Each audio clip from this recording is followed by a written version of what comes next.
how careful you were, it could always be you. Especially here, it could always be you. Her gaze went to the motel, to the reflection of the gaudy, lit-up blue and yellow sign blinking endlessly in the darkness. Vacancy, cable TV. Vacancy, cable TV. Even after 3 months in this place, she could still be scared. Awfully, perfectly scared. Her thoughts skittering up the back of her neck and around her brain in panic. I'm alone for the next 8 hours. Alone in the dark. Alone with her and the others. And despite herself, Viv turned the key so the heat and the radio, still talking about Tracy Waters, went off, lifted her chin, and pushed open the driver's side door, stepped out into the cold. She hunched deeper into her nylon coat and started across the parking lot. She was wearing jeans and a pair of navy blue sneakers with white laces, the soles too thin for the cold and damp. The rain wet her hair and the wind pushed it out of place. She walked across the lot toward the door that said, Office. Inside the office, Johnny was standing behind the counter, zipping up his coat over his big stomach. He'd probably seen her from the window in the door. Are you late? He asked, though there was a clock on the wall behind him. 5 minutes, Viv argued back, unzipping her own coat. Her stomach felt tight, queasy now that she was inside. I want to go home. But where was home? Fell wasn't home. Neither was Illinois, where she was born. When she left home for the last time, after the final screaming fight with her mother, she'd supposedly been headed to New York to become an actress. But that, like everything else in her life to that point, had been a part she was playing. A story. She had no idea how to become a New York actress. The story had enraged her mother, which had made it good enough. What Viv had wanted more than anything was to simply be in motion, to go. So she'd gone, and she'd ended up here.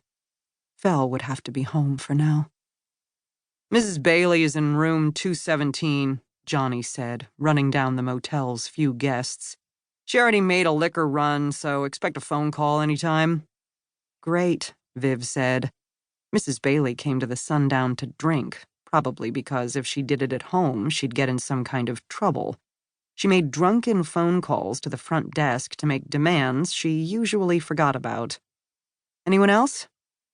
The couple on their way to Florida checked out, Johnny said. We've had 2 prank phone calls, both heavy breathing, stupid teenagers.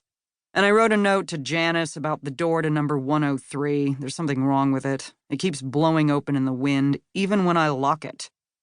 It always does that, Viv said. You told Janice about it a week ago. Janice was the motel's owner, and Viv hadn't seen her in weeks. Months, maybe. She didn't come to the motel if she didn't have to, and she certainly didn't come at night.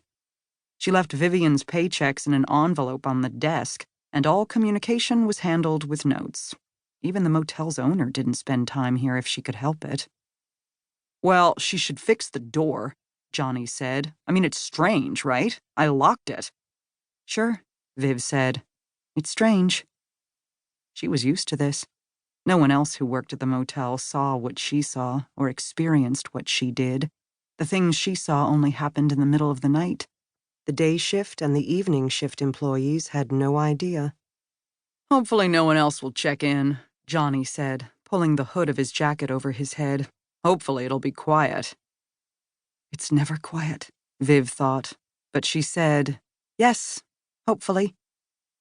Viv watched him walk out of the office, listened to his car start up and drive away. Johnny was 36 and lived with his mother. Viv pictured him going home, maybe watching TV before going to bed. A guy who had never made much of himself, living a relatively normal life, free of the kind of fear Viv was feeling.